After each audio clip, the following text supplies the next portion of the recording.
Hey guys, YouTuber 100 here. Alright, and now at number 4 for my list for 10 best hand-drawn animated Disney movies. Here's my review for Beauty and the Beast. So what can I say about this movie that basically everybody hasn't said? I mean, this is a really, really great film. This was the very first animated film that was ever nominated for Best Picture, and rightfully so. I mean, it is a really, really great film. I mean, this is, probably like just all like the movies that I really have now in these top four. These are probably just as close to perfect as they could really get. They're all just really, really great films, and yeah, and this one is just no exception. For all ones in the top four, I could see why people would say that any one of these is their favorite animated Disney movie. They're all just really great, and yes, this is a great film. Beauty and the Beast is just like one of the, like I was saying before with Little Mermaid, it started like just a bunch of hits after hit after hit, and it was really like this one that was the one right after Little Mermaid, and just a really huge hit. Nostalgia Critic said that this is his favorite animated Disney movie that actually has like a story to it. Yeah, he said that Fantasia is his favorite animated Disney, and really his favorite Disney movie, period. But yeah, he has said that this is his favorite animated Disney movie with a flowing story to it. And just about everything about this movie is great. Great characters, a great story. Gaston is a really like a great villain, and yeah, like he is, Nostalgia Critic said. Gaston was probably like people would see maybe as like the hero in like any other movie, and he even like some people may even just kind of think of him in this movie as just like some kind of side character that's just kind of like a misunderstood person. But yeah, he is like a villain in this, and yeah, he's a great villain and one of the best Disney villains of all time. And yeah, Belle's a great character. Beast is a great character. All of like Beast's servants and his castle are great characters, and they're all just really great characters, and yeah. And this is probably something that a lot of you are probably going to disagree with me. As far as the songs go, I really don't think a lot of the songs are that memorable, to be honest. There are like two songs in this movie that I really do love, and those are "Be Our Guest," which I really do love, and also, of course, the Beauty and the Beast love song in this movie. Both of those songs are really great. Everything else, I really don't think is like necessarily bad. I just don't really see anything that special about them. But they are still like they're still like fine songs. Like there's nothing really wrong with them. I just really don't find them to be very memorable. But yeah, "Be Our Guest" and "Beauty and the Beast" song, both really great songs. Yeah, this is another one of Alan Menken's composed films that he's won Oscar for, and yeah, done a great job. And yeah, just like I would really say like there are like a few minor like flaws with the movie. I really don't think it's like a completely flawless movie. Like it does have a few minor flaws. Like Nostalgia Critic said, what is really the actual name of Beast in this movie? Like they never actually do reveal his name in this movie. Is the name revealed in like the actual story of Beauty and the Beast? Because they really don't reveal what his actual name is here. Yeah, and plus there's also kind of like when he actually is like transformed into the Beast that they give the story for at the beginning of the movie. Yeah, yeah, it's really not really like his transformation per se, but it's just kind of like the how like the story behind it. Yeah, because when he's transformed into the Beast, the enchantress that transforms him like gives him until his 21st birthday to actually find love to break the spell. Oh, and yeah, revealed in this movie that his castle has been under the spell for 10 years. So that would mean that he was 11 when he was transformed into the Beast. But if you've watched the sequel to this movie, there is a scene in the sequel where like flashes back to when they were transformed and got put in the spell. And does he actually look 11 years old? I mean, he's like still looks like someone in like his late teenage years, maybe even like a young adult. Like he doesn't look 11 at all in the sequel. Yeah, I mean, I really don't know if that's really this movie to blame. I think maybe you could probably blame the sequel for doing that, but I mean, yeah, just the way that they tell the story, it's just kind of like one of something that kind of bugs me about this movie. But yeah, it's still a great movie. Yeah, I would definitely give this one another 3.75 stars out of 4. I mean, yeah, just a really, really great film.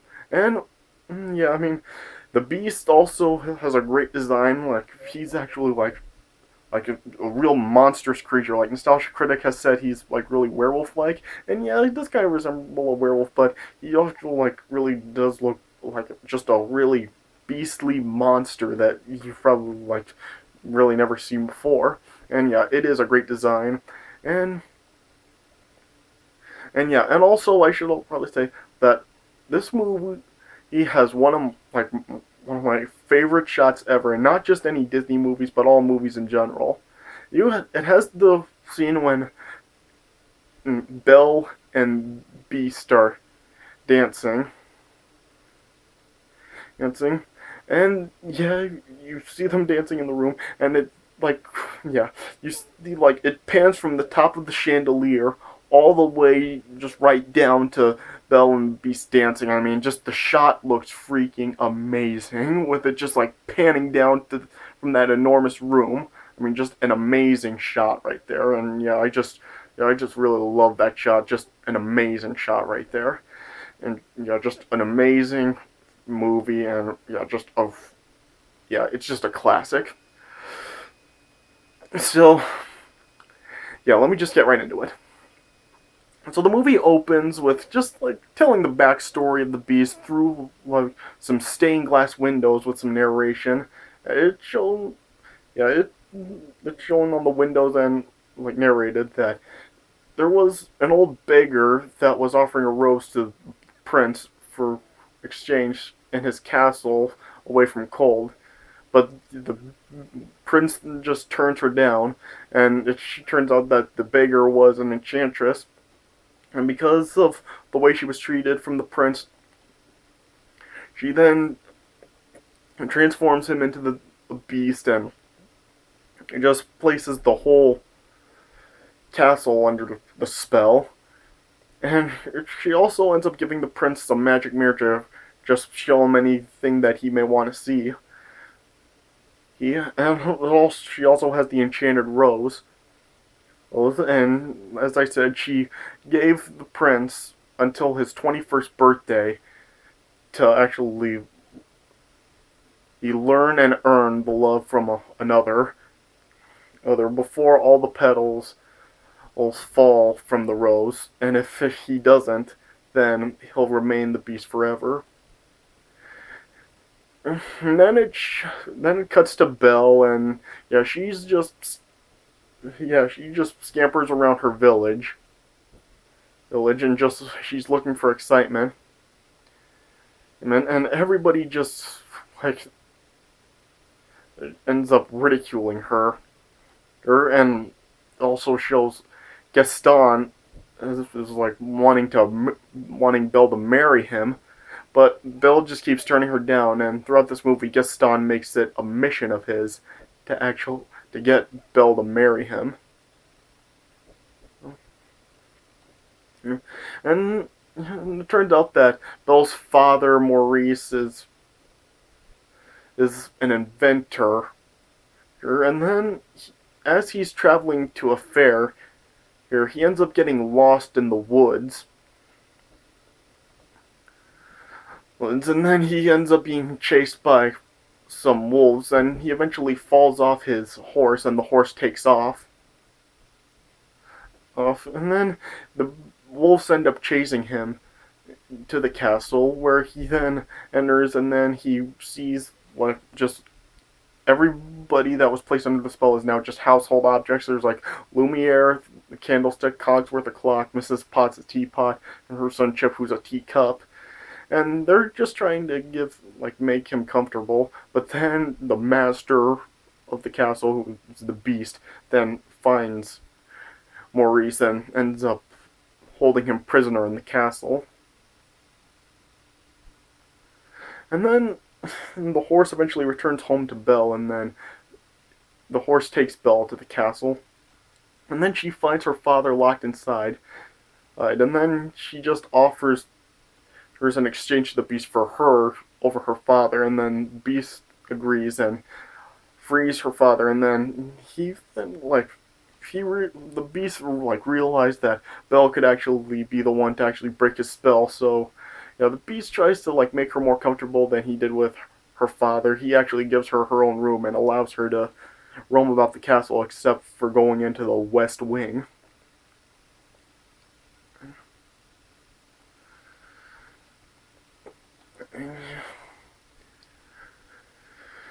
And eventually Maurice returned back to the village, and he tried to tell the others that the Belle is being held captive by Beast in the castle, but nobody believed him.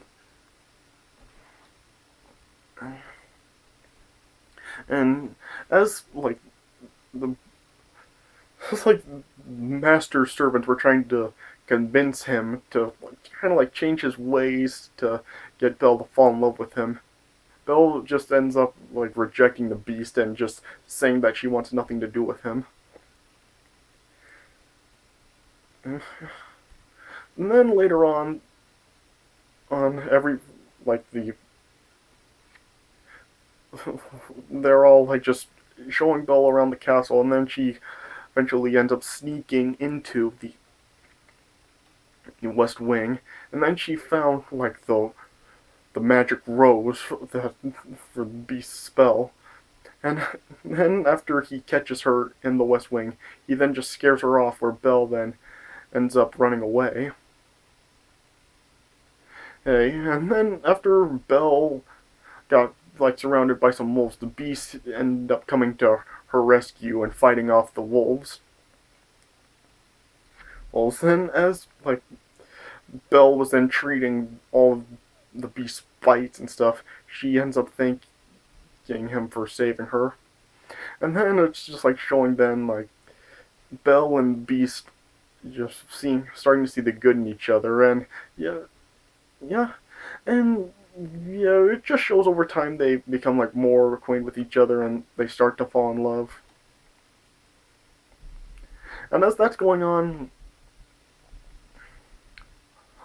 Gaston comes up with a plan to hold Belle's father hostage to get Belle to agree to marry him. Then later on, as Belle and the Beast have their evening together, Belle then discovers that her father is actually looking for her, and he ends up starting to die in the woods. And then Beast decides to just set Belle free and let her go save her father. But he also gives her his mirror here to remember him by.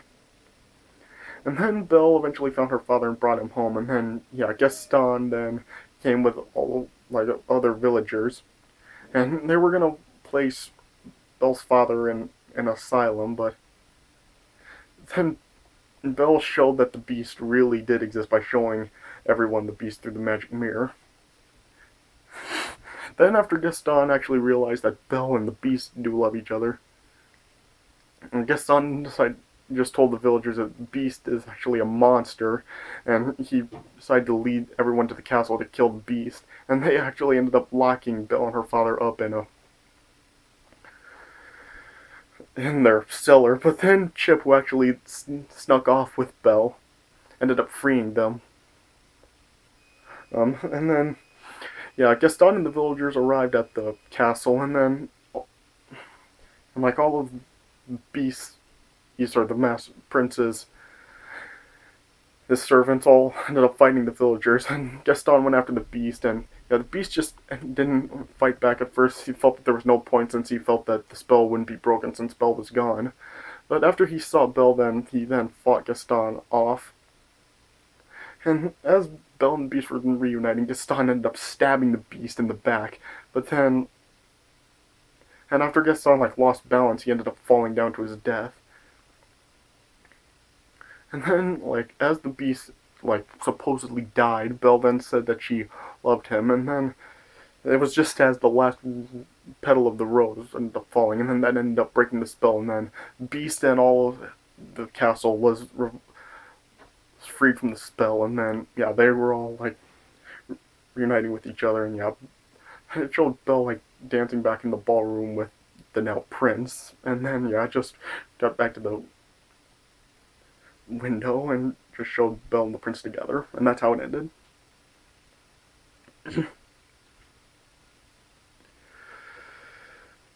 Yeah. So yeah, like I said, sorry. Yeah, so like I said, 3.75 stars out of 4. Really, really great movie, and yeah, like I said, I could really see if this is your favorite. If people say this is their favorite animated Disney movie, yeah, really, really great movie. Alright, so yeah, that does it for my review of Beauty and the Beast. Hope you guys enjoyed this review. So yeah, thanks for watching, and I'll see you guys later.